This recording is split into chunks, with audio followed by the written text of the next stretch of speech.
The X Zone Radio Show with Rob McConnell is largely an opinion talk show. All opinions, comments, or statements of fact expressed by Rob McConnell's guests are strictly their own and are not to be construed as those of the X Zone Radio Show or endorsed in any manner by Rob McConnell, Relmar McConnell Media Company, the X Zone Broadcast Network, its affiliated networks, stations, employees, or advertisers.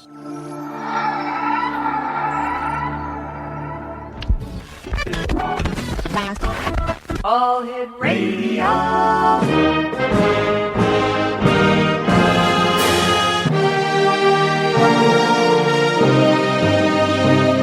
Welcome to the X Zone, a place where fact is fiction and fiction is reality. Now, here's your host, Rob McConnell.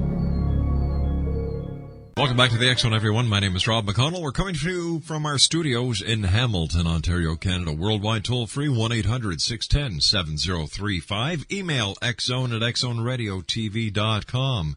On MSN Messenger, xzoneradiotv@hotmail.com. And our website, www.xzoneradiotv.com. My guest this hour is a dear friend of mine. His name is Jim Chapman, and I had the pleasure of working with Jim when the X Zone was working and being broadcast out of 1290 CJBK in the beautiful city of London, Ontario, Canada. And I must tell you, X Zone Nation, if you ever have the opportunity of visiting London, great people, beautiful city, you'll thoroughly enjoy yourselves there. And Jim is a multi-talented Canadian who began his working life at 18 by signing a recording contract with Columbia Records in New York. 10 years later, he crossed musical paths with some of the biggest names in the business, including, listen to this, X Zone, Jimi Hendrix, Carlos Santana, Sly Stone, Mick Jagger, Johnny Rivers, and Gordon Lightfoot, and played in the band of rockabilly superstar Ronnie Hawkins. But touring was getting him down, and Jim left the road to build an advertising and jingle company back in hometown London, Ontario, and found the first 24-track recording studio west of Toronto, the legendary Springfield Sound. He later became public relations and marketing director for London AA affiliate of the baseball's Detroit Tigers, and went on to develop a media career as a top-rated radio and television commentator and newspaper and magazine columnist, interviewing leading political and social figures in the United States and Canada. Now, in 1999, he had a massive heart attack that left him dead on a gurney in the local ER. While doctors tried to revive him, he had a near-death experience that opened his eyes to a whole new way of looking at the world. The result was Come Back to Life, a book recounting his journey through his life to the next and back again, and urging people not to fear death, but accept it as part of living. Joining me now from London, Ontario, Jim Chapman. And Jim, welcome back to the X Zone. Great talking to you again, old friend. Well, thank you, Rob. I listened to that intro. I hardly recognized that fellow. It sounds to me like he couldn't keep a job. It sounds to me like he's a very talented person who progressed up the ladder because he was seeking something that is lacking these days, and that is the credibility, Jim, that you have always brought to whatever you've done. Oh, you're very kind, Rob. I appreciate you saying that. Jim, tell us a little bit about Come Back to Life. Well, Come Back to Life is I think, and I'm going to use the word very advised, I think it's a very interesting book on a number of levels. Mm-hmm. On one level, it is kind of semi-autobiographical. It is the story of my life, but not from the point of view of, well, here's a famous guy or whatever. Mm-hmm. It's just a person. It's a story of a person's life. But I use the story because a lot of things that have happened in my life, I think, have parallels in many other people's lives. I'm talking particularly about the way that we deal in our society with the idea of death. I almost died when I was a young kid. I almost choked on a candy, and if my dad hadn't heard me gasping in the kitchen and come running in and did the version of the Heimlich maneuver, I'd have been gone then. And that scared the daylights out of me, because I was 7 or 8 years old, and prior to that, you don't think much about living and dying. I mean, life is life is life. That's all you know, and everything's going to go on like that forever and ever. And that just opened my eyes to the fact that no, there are no guarantees here. It can end with something as innocent as swallowing a candy the wrong way. And I spent a better part of the next 4 decades living in fear, and I don't mean constant, always on my mind fear, but recurrent fear of, one day this is all going to end, and oh God, it's going to be terrible, and what's going to happen? And Jim, stand by, good friend. You and I have to take a commercial break. Exonation, this hour, Jim Chapman is my special guest. We're talking about his book, Come Back to Life. His website, www.jimchapman.ca. That's www.jimchapman.ca. And Jim and I will be back on the other side of this commercial break with more from the X Zone with yours truly, Rob McConnell. Don't go away.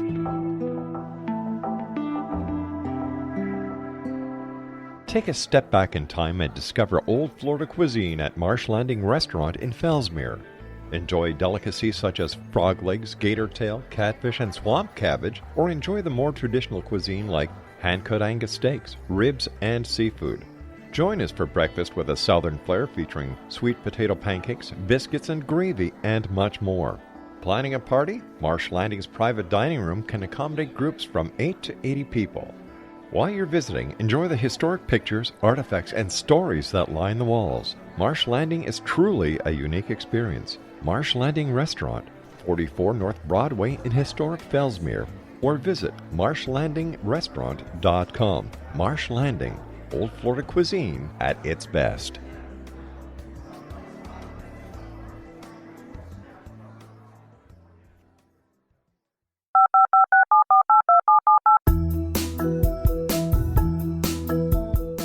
Did you know that when you're on the road with limited data or Wi-Fi, you can still listen to the X Zone Radio Show with Rob McConnell, The Science of Magic with Gwilda Wiyaka, X-1, Dimension X, Space Patrol, and every minute of the X Zone broadcast network by calling 213-401-0080, courtesy of Audio Now.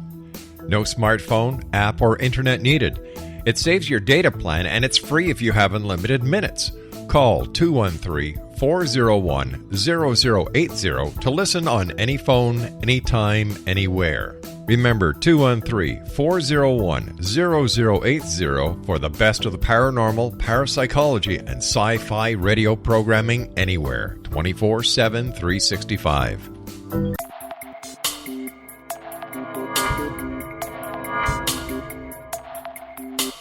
Are you interested in the paranormal, ghosts, UFOs, or psychic phenomenon?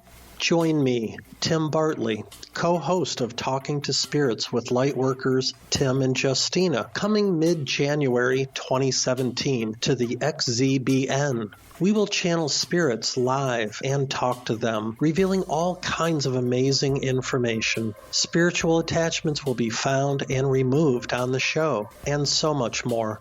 To find out when you can listen to Talking to Spirits with Lightworkers Tim and Justina, visit www.xzbn.net for listeners on both sides of the veil.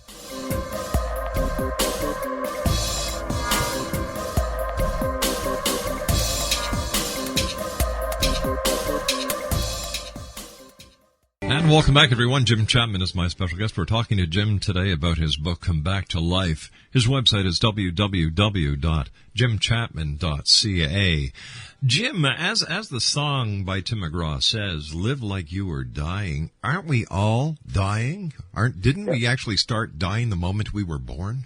Absolutely right, and we both forget and remember that, Rob, and that's the real irony of it. On the one hand, we spend much of our lives denying that it's going to end. On the other hand, for a great many people, there's this sort of darkness in the background, the late-at-night fears that creep up. You know, what's going to happen when I die? I am going to die, and is there life after death? You know, many people find comfort in religion for that, and those that do, I say, God bless you, I'm glad you do, but there are a lot of people who don't get any comfort from that because they believe that when it's over, the lights go out, and that's what I believed until my life ended. As you noted, in an ER on a gurney, I had a massive heart attack. They rushed me to the hospital, and I expired on the gurney, and they thought I was gone. They kept doing the paddle thing, and actually at one point we're about to give up. The doctor told me later, said, we're going to try this one more time, and if that doesn't hit, we'll code them and it's all over. And they gave me one more shot and brought me back to life. And while they were doing that, though, I was somewhere else. I wasn't in that hospital room. I had gone to some other reality, and I don't pretend to know what it is. I don't tell people that, I went to heaven or I don't know where I went, Rob, but wherever it was absolutely magical. It was the most wonderful feeling I've ever experienced.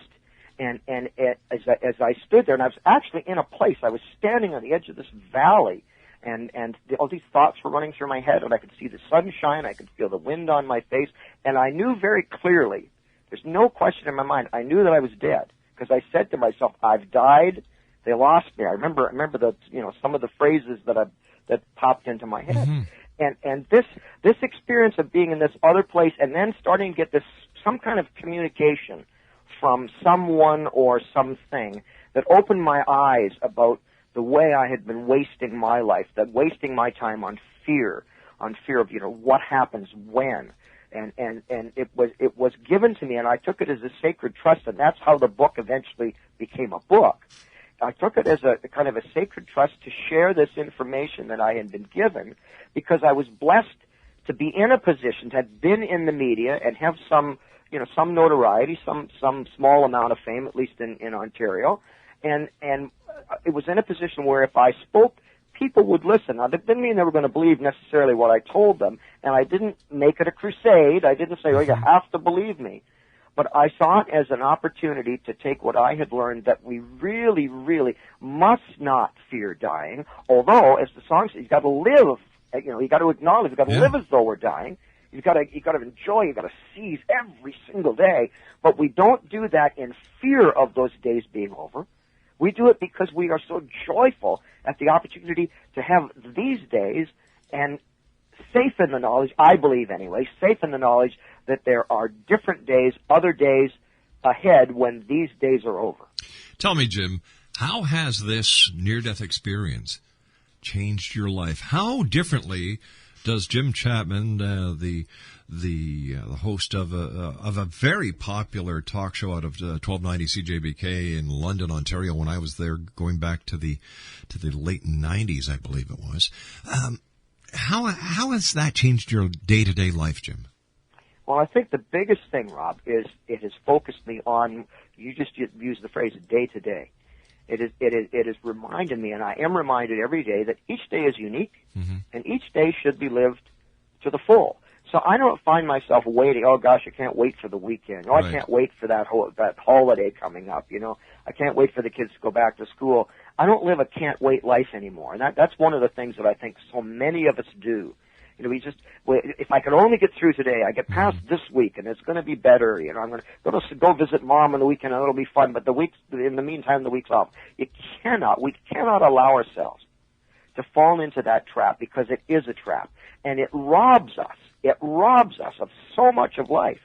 And when you add to that the burden that many people carry, the fear of life ending, it paralyzes a lot of people. It stops them from enjoying what we have today, because they can't stop worrying about tomorrow. Now we have to plan for tomorrow. You always have to plan for tomorrow. You can't just, I don't believe anyway, you don't just cast your fate to the wind. No. You have to plan, you have to be prudent, but that's where it has to stop. When you get to the point where planning and prudence becomes worry, it becomes self-defeating, and we have to stop that. And the book talks about that. It talks about these lessons that I learned when I was on the other side. And what I brought back, and the biggest thing, to answer your question as directly as I can, the biggest thing is that I learned the value of living each and every day to the fullest, smiling every opportunity that you have, laugh every chance you have, and be as kind as you can to the people around you, because that helps make their lives better too. Jim, when you talk about the other side, where is the other side? Is it heaven? Oh, I wish I could answer you, Rob. Honest to gosh, I wish I knew the answer to that. How long? And I don't pretend to. I know some people have had near-death experiences that have made whole careers out of I talked to God, I did this, I did that. That was not my experience. My experience was, it was very definitely another existence, another level of existence. It was peaceful. I was filled with the most wonderful feeling of contentment and joy and love. And there was something else there, Rob, and I don't know whether it was an individual or whether it was a group of individuals, but there was another presence that surrounded me and let me know that that was exactly where I was supposed to be at that time, that I was totally and completely welcomed and loved and should just relax and become part of this greater sense. And I definitely had a sense of being part of something far larger than myself in a way that I had never even imagined existed before. And not only does it exist, but it is there. And I do believe that it's waiting for us on the other side. I think that's what it's all about. Now, if you want to call it heaven, call it heaven. If you want to call it something else, you won't get an argument from me because I didn't put a name to it. I can't put a name to it, but I have every confidence that that is what's there and that is what's waiting for us. Jim, how long were you on the other side? I was out for between 3 and 4 minutes. Wow. So long enough they hadn't declared me dead because they tried that one last paddle, but I was clinically, technically dead on that table. And 3.5, 4 minutes. That's you're way out at the edge of when whether you can come back or not. So I was pushing the envelope. Jim, what did it feel like to come back to this side? Well, here's the amazing thing about it. In my experience, I saw a face in front of me, and I took it to be an angel. It was a young woman's face, and I took it to be an angel, and I had been wondering what was going to happen, because it seemed to me I'd been there for longer than 3 or 4 minutes. It seemed to me I was there for 10 or 15 minutes. And this face appeared in front of me, and I thought, oh, well, here's somebody's finally come to tell me what I'm supposed to do and where I go next. And the young woman the angel yelled at me, and woke me up in effect. She yelled, said, "Mr. Chapman, are you in there? Can you hear me?" And I blinked because I was so shocked at her yelling at me. And there was a young nurse leaning over me, same face, the young nurse leaning over me, and they had finally got me back. And of course, they want to find out whether you're still in there. Has there been brain damage? What's happened? Yeah. And I awoke at her yelling me, and I talked to the doctor within 10 or 15 seconds of that. Long afterwards, I interviewed him for the book. And he said it was the most amazing thing, or one of the most amazing things he'd ever seen, that when I came back, I was completely lucid, and he and I had a normal conversation. He said, usually that does not happen when we resuscitate people. They're usually disoriented, and, they're spinning, and they don't know where they are, they don't know what's going on. He said, you are 100% lucid. He said, I was amazed. I couldn't believe that we could just have a conversation of, how are you, how do you feel, what have you been, what's going on, et cetera, et cetera. So for me, the transition from here to the other place was almost instantaneous. I just closed my eyes and I was in this other place, and I closed my eyes and I was back again, and obviously not groggy, not woozy. It wasn't, the chemicals in my brain hadn't gone all sideways, which is one of the explanations some people give for near-death experiences. Say, oh no, it's just the brain dying and the chemicals do this and that and the other thing. My argument has always been, well, if that's the case, how did I maintain that consciousness from being alive to being in this other place to being back in this place again and didn't miss a beat? Just one continuous stream of consciousness. And when I got back, I was lucid and communicating with the doctor and clear as a bell. So to me, that is, for me, that's all the proof I need that near-death experience, at least my near-death experience, was not about the brain dying. It wasn't about chemicals breaking down. It was a truly otherworldly experience. Jim, you and I have to take a commercial break very shortly, but has your experience made the change in other people's lives who have read your book? I think, Rob, I've been incredibly blessed to have been moved. As I said, I felt there was sort of a charge to write this book. And I did write it about 5 years ago now. And we have sold a lot of copies of this thing all around the world. And the response from people is the most gratifying thing in my life, is the people I hear from. I get phone calls, I get emails, I still get letters from people saying, and it's not, I don't want to make this bigger than it is. They don't say, my goodness, you've changed the universe, but people saying, you've helped me see a better way to live. You've helped me make my life more rewarding. And the big thing for me is you've taken away my fear of dying. And to me, if that's the only thing I ever accomplish in my life, I'll die a happy man. I think that, I'm so pleased that I was given this wonderful blessing to have experienced this. Jim, you and I have to take a commercial break with the news. Okay, please stand by. Jim Chapman, a great guy, good friend. www.jimchapman.ca. And I, for one, am glad he's back on this side. My name's Rob McConnell. This is the X Zone. Don't go away. We'll be back after the news.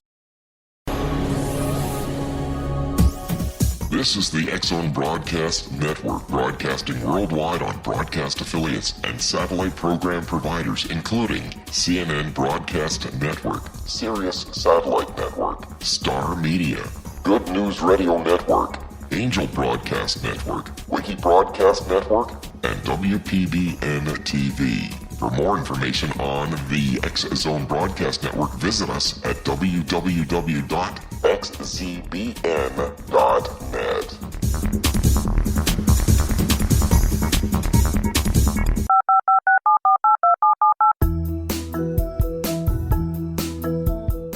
Did you know that when you're on the road with limited data or Wi-Fi, you can still listen to the X-Zone Radio Show with Rob McConnell, The Science of Magic with Gwilda Wiyaka, X-1, Dimension X, Space Patrol, and every minute of the X-Zone Broadcast Network by calling 213-401-0080, courtesy of Audio Now. No smartphone, app, or internet needed. It saves your data plan, and it's free if you have unlimited minutes. Call 213-401-0080 to listen on any phone, anytime, anywhere. Remember, 213-401-0080 for the best of the paranormal, parapsychology, and sci-fi radio programming anywhere, 24/7, 365. Welcome back, everyone. Jim Chapman is our guest of this hour. We're talking about Jim's book, Come Back to Life. It's all about a near-death experience that Jim had. And, Jim, when it comes to society and some religious philosophies, why do you think that the fear of death is instilled in us? I think there's a certain natural tendency, Rob. Once we realize that things do die, right? Mm-hmm. Little children, we hope, are innocent of that and they're not going to face that reality until they get a little older. But sooner or later, we all reach the point where a pet dies or a family relative or a friend, somebody dies, and we become aware of the fact that they're gone. And I think there's a certain natural inclination on our part to fear that because we don't want to be gone. We can't imagine what that would be like. Some religions, I think all religions, want to provide people with some sense of comfort beyond that. And depending on what your religion is and what it teaches about life beyond this one, there is comfort for millions or billions of people around the world do find some comfort in their religious beliefs. But it's my experience, my personal experience, because I've lectured a lot about this since I had my near-death experience. I've traveled from Seattle to New York to Dallas and all over the place giving lectures and speaking about this. That the most common thing that people talk to me about afterwards, because I always enjoy the and I know you do speaking as well, and you know what I'm talking about afterwards. You get to chat with some of the folks about what you've been speaking about. It's a wonderful thing to do. So many of them have told me that, I believe that there's something beyond this life intellectually, but when it gets right down to the heart, I'm still frightened. I'm afraid. And to me, that may be the I don't want to say it's a failing of religion because it's not a failing, but to me it's kind of sad that more people are not able to make the connection, the intellectual and the spiritual and the emotional connection. So to fully be fulfilled by their religion and its promise of whatever the afterlife may be. But I know from experience that there are all kinds of people, religious and non-religious, who they just can't do that. They can't make that connection. There is still that fear deep in the pit of their stomach, because what if I'm going to end up in a lake of fire, or what if I'm not, or what if I'm going to end up nowhere? I think is the big frightening thing for people. What happens if the light goes out? I mean, that's got to be terrible and horrible and awful. And how will I ever survive? It's beyond comprehension. It's so frightening they don't even think about it. Well, my reality is. And I've had the opportunity to talk to many, many other people who've had NDEs. And it's interesting sideline here, Rob, that as our expertise particularly in the area of cardiac health has improved, doctors are now saving literally hundreds of thousands of people a year who were dying 20, 30 years ago from heart attacks.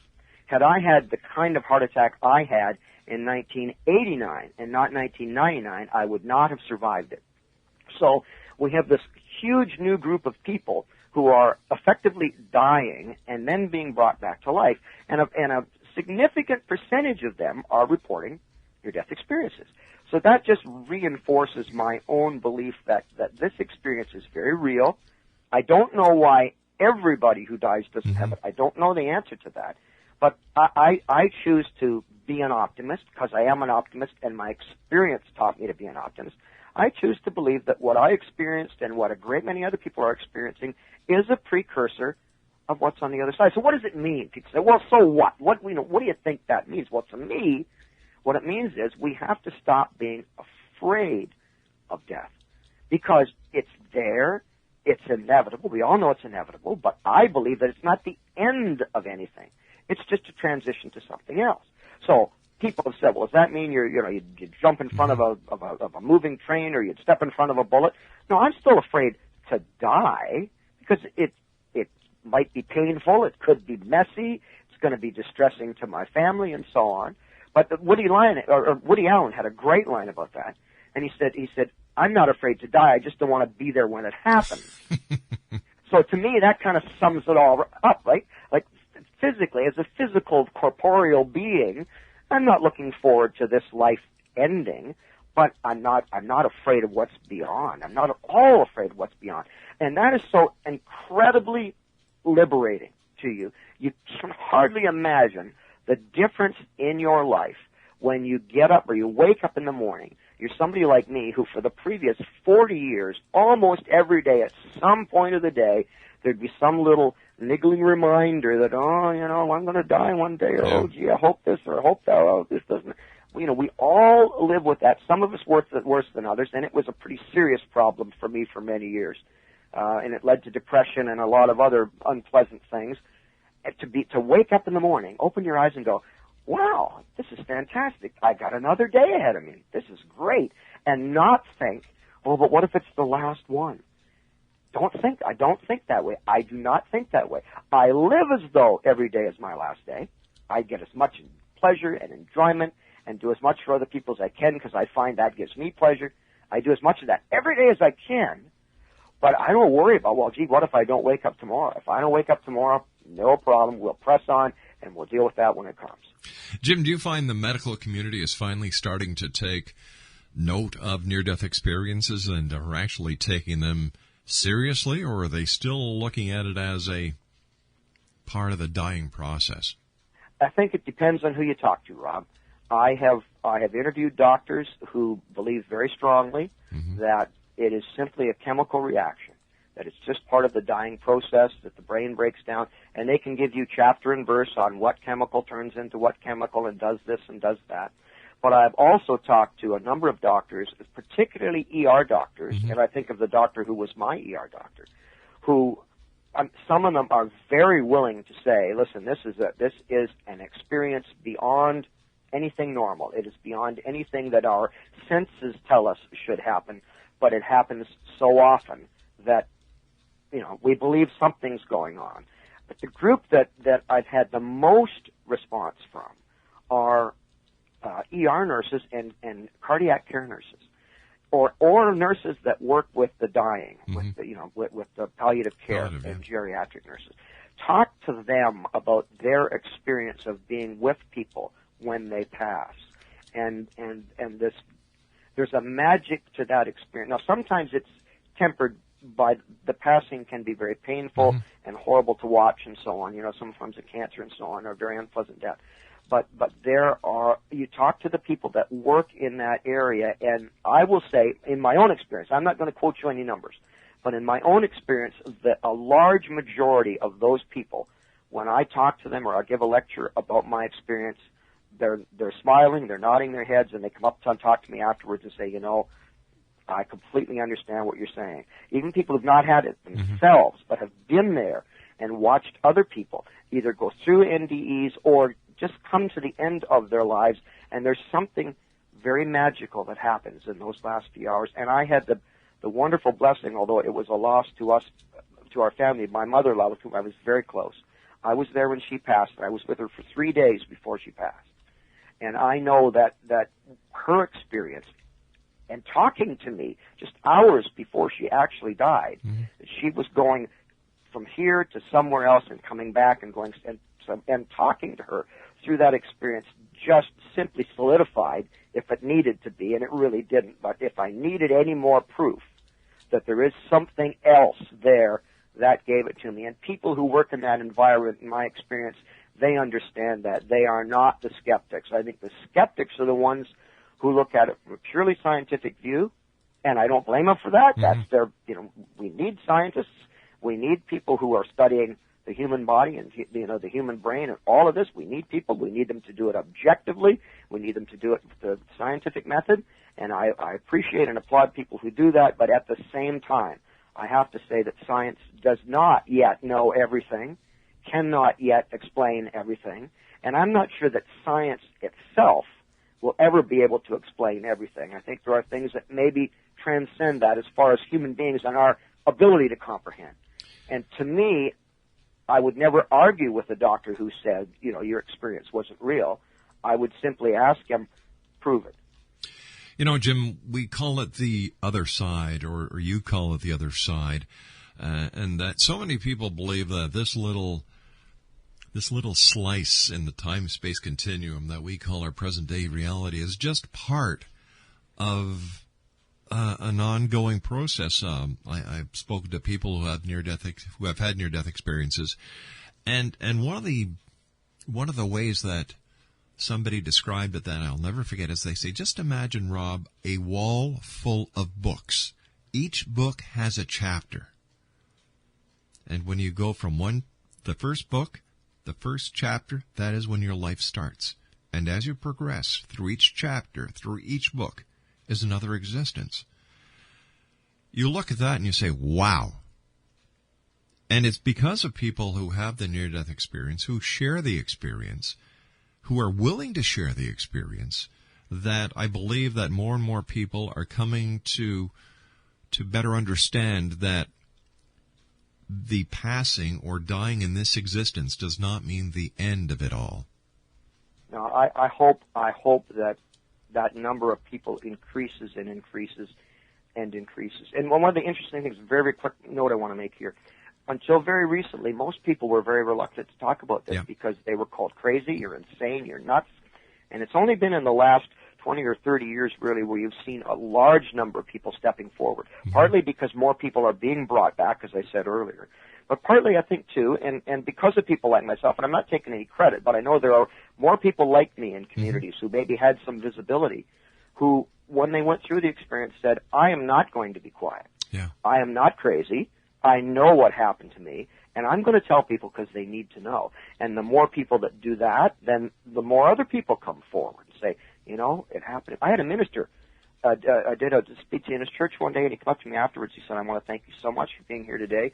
I had a near-death experience 30 years ago. I have never told anyone because I was afraid that they would think less of me as a minister, that it would hurt my ministry, and they'd think I was crazy. And he said, you've given me the courage. Next week I'm going to tell my congregation that I had the same experience you did, and let the chips fall where they may. And he did that. He called me later on and said it's the best thing I'd ever done. Jim, that kind of liberation is just, it's so magical. Jim, you say that the West is a culture in denial. What do you mean by that? Well, we deny death, right? People don't die. They pass on. They're deceased, or they've gone over. I say they're dead. Well, dead is dead. Let's not play games with words. Dead is dead. But dead is not bad. It used to be people died in the home. You died at home with your family around you, and now you go someplace to die. It's like we just, and when the body is dead, nobody, even the family, would touch the body. It used to be that you prepared the body yourself for burial, and so you get a chance to, I think, to see that whole process as part of the continuum. And now we've taken it all away. It all goes to the funeral. Everybody goes to the funeral home. We don't want to talk about it. We don't want to admit it. Although it's like the sword of Damocles hanging over everybody's head, and nobody wants to look up and acknowledge that the sword's there. Heck, you got to look at the sword. You got to smack it around once in a while. You got to recognize that, it's there and it's waiting for you. But so what? It does not have power over our lives. We have power over our lives. If we do have the power, Jim, and I believe you're right, why are so many people still in denial? Because they have not found a way that works for them to acknowledge the reality that we're going to die, but to accept also that we have more and more evidence every day that the end of this physical existence is not the end of life. It's not the end of existence. It's not the end of consciousness. But so many people are still trapped in the superstitions of their childhood, their superstition of their adulthood. They are trapped in this idea in our society that we all want to be young forever. The baby boomers now, right? We don't want to get old. We want to be young. We want to live forever. There's an awful lot of societal pressures on us to say, yeah, when the end comes, it's going to be terrible, and that's the end of everything, so pretend it'll never happen and press on. I don't believe that you can live your life to the fullest if you're always afraid of dying. You know, the great tragedy in life is not dying.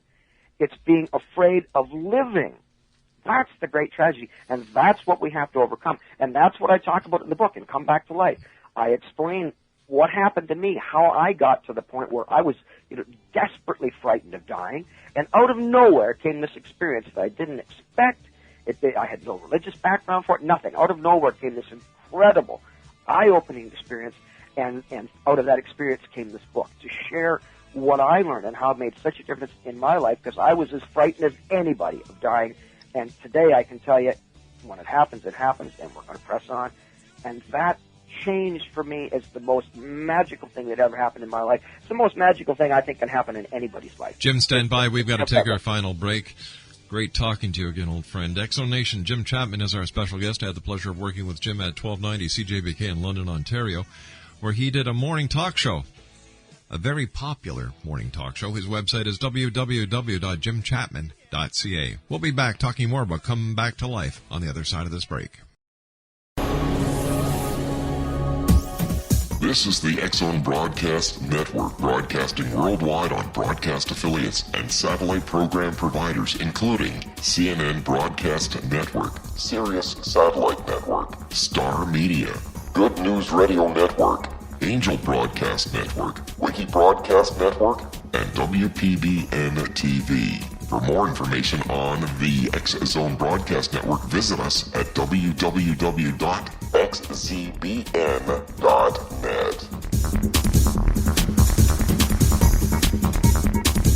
19 Sergeant Central. 19 Sergeant, check. Officers on the scene. Hi, I'm Larry Lawson, host of Paranormal Stakeout. With over 36 years in law enforcement, I have learned a few things. The most important is the proper gathering and preservation of evidence is vital to putting the bad guy behind bars. It's no different in the world of paranormal investigation. Whether it's the search for the afterlife, cryptozoology, UFOs, and extraterrestrials, how we gather the evidence, preserve that evidence, and present it to a jury of our peers will make the ultimate difference in proving the existence of worlds and entities that are beyond our imagination. Join me, Larry Lawson, every week on Paranormal Stakeout when, along with my guests, we'll take a journey to prove with indisputable evidence what man has struggled to believe for centuries. Go to xzbn.net for the broadcast schedule and check me out at paranormalstakeout.com.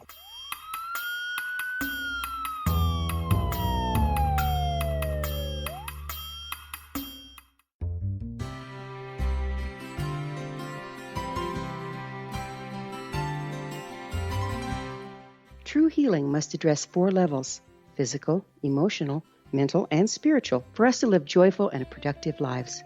We tend to treat 3 of the 4, leaving the spiritual languishing. If you're tired of the same dysfunctional patterns cropping up in your life, Soul Balancing is for you. Trixie Phelps, owner and founder of Soul Balancing, is a naturally gifted energy healer trained in numerous esoteric forms, including shamanism. Trixie has created a powerful modality that safely and effectively clears your energetic field. A soul balancing session can remove interference, heal trauma, and restore your hope. Contact Trixie for a life-changing long-distance session today. www.soulbalancing.world.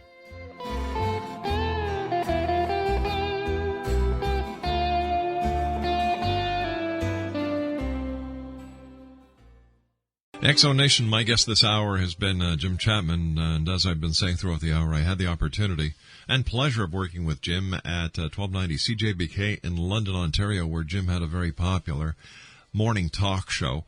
He's got a book out. He's got more than one book, but the book we've been talking about today has been Come Back to Life. It's all about his near-death experience. And Jim, where can listeners get a copy of your book?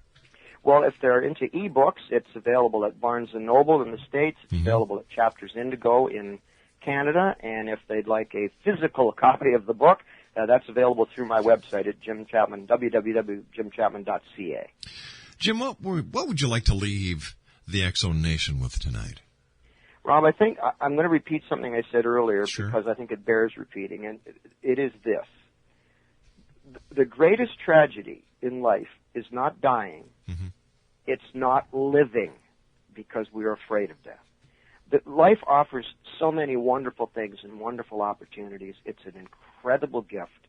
And if we allow death with a capital D to steal any of that from us, to rob that enjoyment and that pleasure, then I think we have not lived to the fullest. Death is nothing to fear. It happens to everyone, and there is something waiting beyond it. I absolutely believe that. I was there, I saw it, and I look forward to going back again. Any chance of Jim Chapman coming back to the radio waves? You never know. You just never know, Rob. It's been a great pleasure to share the waves with you today, so who knows? Jim, we've gone through so many things on our own paths. Being a broadcaster, have you seen a lot of changes over the years since you left broadcasting from? Yes, I'm disappointed by many of them. I came up in broadcasting at a time when it was still very much about communities. It was still very respondent to the individual communities. The bean counters were taking over, but they weren't quite there yet. But today, I think we've lost a lot of that connection between radio, particularly television too, but radio stations and their communities. There are still some good ones out there, some great stations out there and great people, but it's not like it used to be. Jim Chapman, thank you very much for joining us. Jim, always a great pleasure talking to you, and I look forward to the next time you and I meet here in the X-Zone. Until then, my friend, stay well. Thanks, Rob. You too. Bye-bye. X-Zone Nation, Jim Chapman. He's the author of Come Back to Life, a story about his very own near-death experience. And Jim goes out and he lectures, and his message is you have nothing to fear. Everybody's going to die, and as I've said many of times myself, you start dying the moment you're born. The moment you're conceived is the moment you start dying.